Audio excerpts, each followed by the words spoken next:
Good morning everyone and welcome to this channel.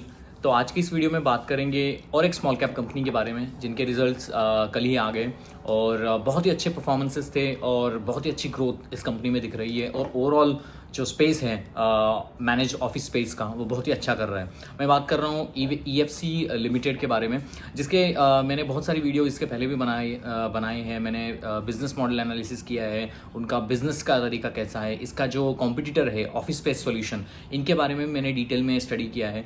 तो अगर आपने वो वीडियो नहीं देखे तो यूट्यूब के वो मेरे प्लेलिस्ट में होगा, तो आप बिल्कुल जाके देखना। ऑफिस स्पेस सॉल्यूशंस और EFC इन दोनों के बारे में मैंने एक वीडियो 3 महीने पहले ही किया था। बिकॉज ये जो स्पेस है इंडिया में बहुत अच्छी तरीके से ग्रो हो रहा है। किसी भी स्टॉक को अगर अच्छा परफॉर्म करना है या ऊपर की तरफ जाना है तो वो ग्रोथ जो है वो सारे उस सेक्टर में नज़र आनी चाहिए। आपने देखा होगा कि इंडिया में जैसे जैसे कोविड के बाद इंडिया की जो इकोनॉमी बढ़ी है और डिस्पोजेबल इनकम थोड़ा थोड़ा बढ़ रहा है, तो उसके हिसाब से इंडिया में नंबर ऑफ कंपनीज जो बाहर से आ रही है और अपना ऑफिस शुरू करना चाहती है। बिकॉज इंडिया जो है एक सबसे बड़ा कंज्यूमर स्पेस है और जहाँ पर बहुत सारे लोग रहते हैं और उसका फ़ायदा बहुत सारी कंपनियों को चाहिए, तो जिसके बदौलत everyone is wanting to open the space, open the offices in India। और उसी स्पेस में ये कंपनियां काम करती है, EFC लिमिटेड, कंटूर और ऑफिस स्पेस सॉल्यूशन। तो मैं ओवरऑल इसलिए दे रहा हूँ because if you need to understand what the business are doing, you need to understand overall what's happening in this space, what's happening in this business. और फिर वो कंपनी के बारे में हम डिटेल में चर्चा करेंगे कि उनके नंबर्स कैसे थे, आने वाले समय में उनकी ग्रोथ की ट्रैजेक्टरी क्या रह सकती है, और लास्ट में आता है वैल्यूएशन का पार्ट। तो जैसे मैंने कहा कि ये EFC लिमिटेड जैसी कंपनी है वो मैनेज ऑफिस स्पेस में काम करती है। फॉर एग्जांपल मैं देता हूँ, अगर अमेजॉन को इंडिया में अपना ऑफिस खोलना है, बहुत बड़ी कंपनी है, तो इंडिया में वो EFC जैसी कंपनी के पास जाती है। EFC क्या करती है, उन्होंने पहले ही किसी अच्छे लोकेशन पे, पुणे में हो या मुंबई में, अपने प्रॉपर्टीज़ को लीज में लिया होता है लैंडलॉर्ड की तरफ से, और उनको थोड़ा सा डिज़ाइन करके डेवलप करके रखा होता है। तो वो अमेजॉन जब आता है तो बोलता है कि हाँ, मुझे इस तरीके का ऑफिस चाहिए, मुझे इतने नंबर ऑफ सीट्स चाहिए, मुझे ये आर्किटेक्चरल चाहिए, मुझे ये थीम चाहिए। उस हिसाब से ये जो EFC है उसको डिज़ाइन, बिल्ड, उसमें फर्नीचर ऐड करके, नए नए इको फ्रेंडली थीम्स लगा के, तो इनका मेन काम जो ये है, इनके बहुत सारी 3 मेनली वर्टिकल है EFC लिमिटेड के। पहला तो वर्टिकल है इनका बिल्ट एंड डिज़ाइन का वर्टिकल है, दूसरा जो है फर्नीचर का है, और तीसरा है जो मैनेज्ड वर्क स्पेस का है। हम तीनों के ऊपर इन डिटेल में आएंगे, लेकिन मैं एक जो ओवरऑल सिनारियो देख रहा हूँ कि मतलब बताने की कोशिश कर रहा हूँ कि होता क्या है इस स्पेस में। तो मान लो कि अगर अमेजॉन को अपना ऑफिस खोलना है, उनको एक 20,000 सीट्स चाहिए, तो EFC जो लिमिटेड कंपनी है उनको सारा इंटीरियर डिज़ाइन करके देती है, उनके बहुत सारे जो चेयर्स है, उनकी जो थीम्स है उनको लगा के देती है। उसमें एनर्जी कंजर्वेशन की थीम आ गई, बहुत सारे लीड सर्टिफाइड बिल्डिंग आ गई। तो इंडिया में आप देखोगे, आप एज ए एम्प्लॉय अगर किसी भी ऑफिस में काम कर रहे हो और वहाँ का इंटीरियर बहुत अच्छा है, वहाँ का जो ऑफिस स्पेस जो अच्छा है, अगर वो जितना अच्छा रहेगा तो एम्प्लॉय भी उसकी तरफ अट्रैक्ट होता है, काम करने में भी आपको मज़ा आता है। और इंडिया में आप देखोगे ये जो पुराने ऑफिसेस होते थे उसमें बहुत सारा अभी तब्दीली आ गई है, वो ट्रेडिशनल ऑफिस चले गए और नई, जैसे हमने बचपन में सुना था कि गूगल का ऑफिस ऐसा होता है, अमेरिका में अमेजॉन का ऑफिस होता वैसा होता है, उसी तरीके का एक फ्रेमवर्क अभी इंडिया में आ रहा है। तो इस स्पेस में ये जो EFC लिमिटेड कंपनी है उनका बहुत तगड़ा स्कोप है। दूसरी चीज़, अगर मान लो कि इन सारी कंपनियों का एक वर्क स्पेस होते हैं, मतलब पहले से उन्होंने कोई एक रेंट पे एक स्पेस लिया होता है और वहाँ पर एक नंबर ऑफ सीट्स खोल ली होती है। तो टेक महिंद्रा आता है और उनके पास बोलता है कि हाँ, मुझे एक 10,000 सीट्स चाहिए आपकी यहाँ, मैं इसने इतना इतना रेंट दूंगा।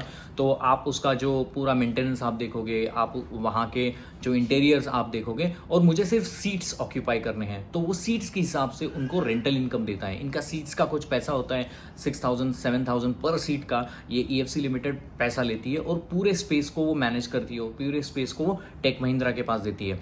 ये होता है मैनेज्ड वर्क स्पेस। आपने देखा होगा कि इंडिया में बहुत सारे स्टार्टअप्स है, SMEs में, small and medium enterprise businesses हैं, जिनको बहुत बड़ा ऑफिस लेने की ज़रूरत नहीं होती है। उनको क्या चाहिए, उनको चाहिए एक मुझे एक ऐसी स्पेस हो जहाँ पर मैं अपने 10-12 एम्प्लॉयज़ को लेके चला जाऊँ, और मुझे पूरे दिन या पूरे वीक में नहीं ऑफिस चाहिए, लेकिन मुझे वीक में 2 बार मीटिंग करने के लिए 40 बंदों की एक स्पेस चाहिए, जहाँ पर ऑफिस का एनवायरनमेंट हो, जहाँ पर पैंट्रीज हो, जहाँ पर टॉयलेटरीज हो, जहाँ पर एक ऑफिस जैसा एनवायरनमेंट हो। मैं तो हाइब्रिड में काम करता हूँ, मेरी जो पूरी टीम है हाइब्रिड में काम करती है। Instead of having a big office, तो वो EFC के पास चले जाती है, बोलती है कि यार मुझे वीक में 2 बार आपके यहाँ आना है, मेरी 40 बंदों की टीम है और मुझे कॉन्फ्रेंस में आपके यहाँ मीटिंग करनी है, या मुझे एक स्पेस चाहिए जहाँ पर मेरे लोग 2 ही दिन में काम करेंगे और आप वो सारी प्रोवाइड करना, उसमें इंटरनेट आ गया, लाइटिंग्स आ गई, उसमें टॉयलेटरीज आ गई है, उसमें बहुत सारी चीज़ें मैनेज होती है जो ऑफिस में होती है, वो सारी चीज़ EFC प्रोवाइड करती है। तो EFC का इसमें फ़ायदा होता है। तो EFC के पास ऐसे बहुत सारे सीट्स होते हैं। अभी तो EFC के पास 63,000 सीट्स अवेलेबल है। तो आप क्या करते हो कि उनके पास जाते हो, वो अपनी कुछ 40 सीटें आपको देता है, एक आपको अलोकेट करता है स्पेस, और वहाँ पर आप काम करते हो। तो उसमें दोनों का फ़ायदा है, EFC का भी फ़ायदा है और उसमें जो कंपनियाज हैं उनका भी फ़ायदा है। मान लो if you are a lone entrepreneur और आप एक ही जगह पर जैसे स्टॉक मार्केट का रिसर्च इक्विटी का काम करते हो, तो आपको कहीं अगर ऑफिस जैसे एनवायरनमेंट में जाना है तो आप EFC के पास जाते हो, उनका जो रेंटल इनकम है वो वहाँ पर आप पे करते हो और वहाँ से आप अपनी काम को चला लेते हो और आप वापस भी वहाँ से घर से आते हो, तो आपको भी अच्छा लगता है, मैं ऑफिस गया, थोड़ा सा काम किया, वापस आया। तो वो जो रेंटल इनकम से वो लोग पैसा कमाते हैं। इसको बोलते हैं मैनेज्ड ऑफिस स्पेसेस। तो मैनेज ऑफिस स्पेसेस का धंधा जो चलता है वो नंबर ऑफ सीट्स के हिसाब से चलता है। जितनी ज़्यादा सीट्स, जितने ज़्यादा कंपनी के ऊपर अवेलेबल होगी, और वो ऑक्यूपेंसी लेवल इंपॉर्टेंट होती है। मान लो कि आपके पास 25,000 सीट है और वहाँ पर कोई बंदा ही आके नहीं बैठ रहा है, तो आपका नुकसान है ना। आपकी जो फिक्स्ड कॉस्ट है, इलेक्ट्रिसिटी की हो गई, इंटरनेट की हो गई, बाकी जो चीज़ें हैं, चेयर्स हो, टेबल्स हो, इन सारी की जो कॉस्ट है वो तो फिक्स रहेगी, तो वो तो आपको पे करना ही पड़ेगा। इलेक्ट्रिसिटी फॉर एग्जांपल, वाटर हो गया, उसकी जो प्राइस है वो आपको पे करनी पड़ेगी। तो इंपॉर्टेंट चीज़ होती है मैनेज ऑफिस स्पेस में, कोई भी कंपनी को आप एनालाइज कर रहे हो तो इंपॉर्टेंट ये रहता है कि उसका जो ऑक्यूपेंसी लेवल है वो इंपॉर्टेंट रहता है। EFC और ऑफिस स्पेस का नॉर्मली ऑक्यूपेंसी लेवल जो होता है वो 90% के अराउंड होता है। अगर मैं EFC की बात करूं तो EFC के पास मैनेज ऑफिस स्पेस में 63,000 सीट्स है। लास्ट ईयर वो नंबर कुछ 58 के तरफ था, अभी 63 के तरफ है। और कंपनी चाह रही है कि 20 से 25,000 सीट्स को इस फाइनेंशियल ईयर 26 में वो ऐड करेंगी। तो जितना ज़्यादा सीट्स ऐड करेंगी, और कंपनी कहती है कि हमारी जो ऑक्यूपेंसी लेवल है वो नॉर्मली 90% रहती है और इसी हिसाब से हम काम करते हैं। हम नहीं चाहते कि हम 1 लाख सीट ऐड करें इस ईयर में और वहाँ पर कोई लोग ना आए या हमारी ऑक्यूपेंसी लेवल कम हो जाए, तो वो जो प्रॉफिटेबिलिटी के ऊपर जो असर पड़ता है, इसको रोकने के लिए उनका कहना था कॉन कॉल में, यस्टरडे जो उनका कॉन कॉल हुआ, कि हम जो नंबर ऑफ सीट्स है वो 20-25 हज़ार की तरफ ही ऐड करेंगे। उनको किसी एनालिस्ट ने पूछा था कि आप ज़्यादा क्यों नहीं ऐड करते, तो उनका कहना था कि अगर ज़्यादा करेंगे लेकिन ऑक्यूपेंसी नहीं रहेगी तो that is a profitability margin के ऊपर असर आता है, and that is a very good thing. तो आपको ये समझ गया कि जो कंपनी है मैनेज ऑफिस स्पेस में काम करती है, इनके टोटल रेवेन्यू का लगभग 55 to 60% of the business comes from the managed office space. Managed office space का मतलब है बड़ी बड़ी कंपनी इंडिया में आएगी, उनको ऑफिस स्पेस चाहिए रेंटल लीज के ऊपर, इनको सारा करके वो ऑफिस की नंबर ऑफ सीट देने के लिए, स्टार्टअप्स हो गया, स्मॉल एंड मीडियम इंटरप्राइज हो गया, इन लोगों के लिए ज़्यादा से ज़्यादा सीट देने का काम ये EFC लिमिटेड जैसी कंपनी करती है, जिनका जो 55 to 60% of the revenue comes from ये जो मैनेज ऑफिस स्पेस से। अब दूसरे वर्टिकल के ऊपर आते हैं जिसका नाम है डिज़ाइन और बिल्ड।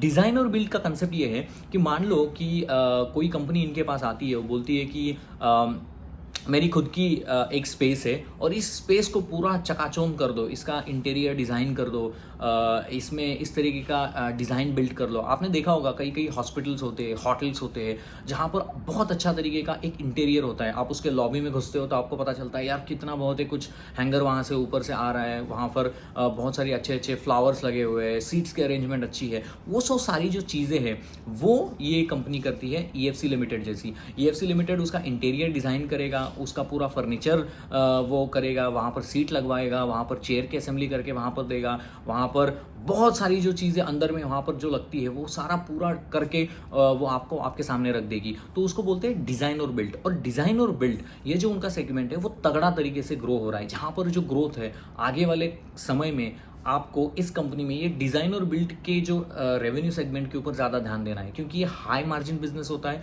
उनमें ज़्यादा लागत उनकी नहीं होती है और यहाँ पर कंपनियों से बहुत ज़्यादा पैसे हम ये कर सकते हैं। बिकॉज मान लो अमेजॉन है, गूगल है, माइक्रोसॉफ्ट है, अगर वो आती है तो अपनी अपनी थीम होती है। वो चाहते हैं कि मेरे वॉल्स के ऊपर ऐसा नक्शा हो, वो चाहते हैं कि मेरे टेबल के ऊपर ऐसे कलर्स हो, वो चाहते हैं कि यहाँ पर फ्लावर प्लॉट्स हो। ये सारी चीज़ें करने के लिए पैसा लगता है और मार्जिन भी बहुत ज़्यादा होता है। तो ये जो कंपनियां हैं EFC लिमिटेड, वो बड़े बड़े कॉर्पोरेट के साथ काम करती है जो ऑब्वियसली कैश रीच होती है, तो उनसे पैसा लेना और ये सारी करना कोई बड़ी बात नहीं होती है। तो क्या होता है, आपका कैश फ्लो भी आ जाता है, आप अच्छा मार्जिन के ऊपर भी काम कर लेते हो। तो ये डिज़ाइन और बिल्ड डिवीजन हो गया। तीसरा इनका डिवीजन है फर्नीचर का डिवीजन, जो भी छोटा है। अभी मैंने कहा कि 55 to 60% business comes from managed office spaces. उसके बाद जो ऑफिस बिल्ट एंड डिज़ाइन का जो डिवीजन है वहाँ से 30-35% का बिजनेस आता है, और 5 या 10%, 5.8% अभी FY फाइनेंशियल ईयर 26 में उनका किया है, वो फर्नीचर से आता है। उसमें क्या करते हैं, मान लो कि ऑफिस के टेबल्स हो, चेयर्स हो, वो खुद को ही मैन्युफैक्चरिंग करते हैं। मतलब जितने भी आपके वुडवर्क्स का काम हो, या मेटल फैब्रिकेशन का काम हो, या आपको अगर कोई अलग अलग तरीके के चेयर को असेंबल करना है, टेबल्स को असेंबल करना है, या वुड से उसको, मतलब एक वुड लोगे आप, उसको मैन्युफैक्चर करोगे। बहुत सारे फर्नीचर ऑफिस में लगते हैं, डेस्क लगते हैं, कपबर्ड्स ऑफिस में लगते हैं। तो उन सारी चीज़ों को मैन्युफैक्चर करके वो ट्रेडिंग भी करते हैं, और अपना जो ये डिज़ाइन और बिल्ट वाला सेगमेंट है उसमें भी सप्लाई करते हैं, मैनेज्ड ऑफिस स्पेसेस में भी सप्लाई करते हैं। तो उनका क्या होता है, बैकवर्ड इंटीग्रेशन हो जाता है। तो यह नया डिवीजन उन्होंने खोला है। हालांकि उसका प्रोपोर्शन अभी थोड़ा कम कर रहे हैं लोग, बिकॉज उनको पता चल गया है कि इसमें थोड़ा सा इन्वेंटरी ज़्यादा बनी रहती है। इसमें अगर कोई ऑर्डर आए तो बनाना अच्छा है कस्टम डिज़ाइन के ऊपर से, अगर मान लो कि वो नहीं होता है और उनको बहुत सारी इन्वेंटरी भी लगानी पड़ती है। तो ये फर्नीचर का बिजनेस हो गया। मतलब ऑफिस में जितना भी फर्नीचर आपको लगेगा वो सारा ये लोग प्रोवाइड कर देते हैं। वो थर्ड पार्टी को भी बेचते हैं, और अपने जो बाकी जो डिवीजन है उनको भी अलाइन करके उनके साथ देते हैं। तो ये मोटा मोटी बिजनेस हो गया, managed office space, built and design, furniture. यहाँ से इस कंपनी को मोटा मोटा धंधा आता है। और इंडिया में आप देखोगे 2021 से 2025 तक मैनेज्ड ऑफिस स्पेस का जो टोटल रेवेन्यू कैगर है वो कुछ 30% से बढ़ा है। मतलब ये जो स्पेस है, ये जो सेक्टर है, वो 30% से ग्रो हो रहा है। आप ही तो जानते हो कि इंडिया में आप देखोगे थोड़ा थोड़ा अभी अवेयरनेस आ रहा है कंपनियों में। पहले जो कंपनी का इंटीरियर और सारी चीज़ें होती थी वो थोड़ा ग्लूमी रहती थी। अभी मैन्युफैक्चरिंग कंपनी में भी आप जाओ, अच्छा लगेगा यार, कितना अच्छा ऑफिस बिल्ड किया है। सो इसीलिए बिकॉज लोग अभी कंपेयर करने लगे, एक अच्छा स्किल्ड वर्कर को आपके पास अगर खींचना है तो आपको ऑफिस एनवायरनमेंट अच्छा करना पड़ता है। और स्पेशली वो IT के पास तो इतना कैश फ्लो होता है जिसके तरफ से वहाँ पर बहुत सारा तगड़ा ग्रोथ इस सेक्टर में आ गया है। इसीलिए आपने देखा होगा कि ऑफिस स्पेस जैसी बड़ी नंबर 1 प्लेयर जो कंपनी है उसका PE रेशो 102 है, और 50% से ग्रो करने वाली कंपनी है वो। उसका रीज़न ही वही है कि डिमांड है, सेक्टर में डिमांड है, और कंपनी भी अच्छा परफॉर्मेंसेस देती जा रही है।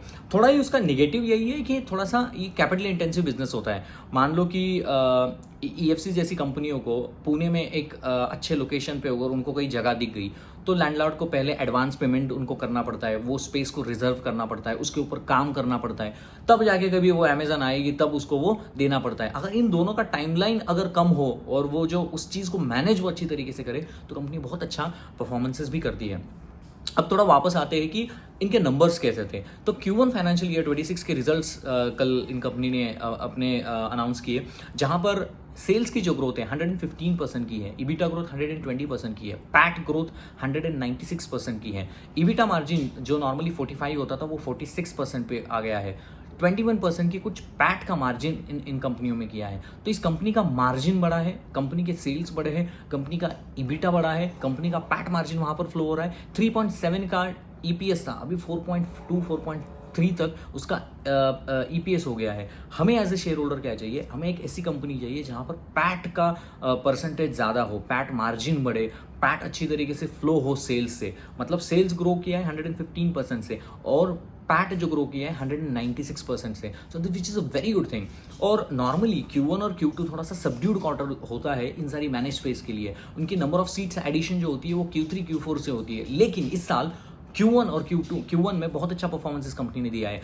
उनका कहना है कि डिज़ाइन और बिल्ड में इनके पास पहले ही एक ऑर्डर बुक था जिसको उन्होंने एग्जीक्यूट किया है। आपको इस कंपनियों में बहुत सारी एक बात समझनी पड़ेगी, इनके पास पहले ऑर्डर आता है, वो ऑर्डर को ऑर्डर बुक ये लोग बोलते हैं। जैसे मैन्युफैक्चरिंग होता है, अगर आप कोई पंप या मिक्सर खरीद रहे हो तो पहले क्या होता है, कोई बड़ी कंपनी आपको एक ऑर्डर दे देती है, बाद में ये ऑर्डर एग्जीक्यूट होता है, और बाद में उसका सेल जब होता है, जब उसका इन्वॉइसिंग जब होता है, तब वो सेल्स के नंबर में फिगर आउट होता है। 115% का सेल जो EFC बता रही है वो तभी हो रहा है जहाँ पर वो जो ऑर्डर बुक है वो एग्जीक्यूट किया है। तो आपको इस सारी कंपनियों में देखना पड़ेगा कि मेरे पास कितना ऑर्डर बुक है अगले वाले क्वार्टर के लिए। अगर ऑर्डर बुक मेरा अच्छा है अगले क्वार्टर के लिए, अगला जो सेल्स है वो अच्छा हो जाएगा।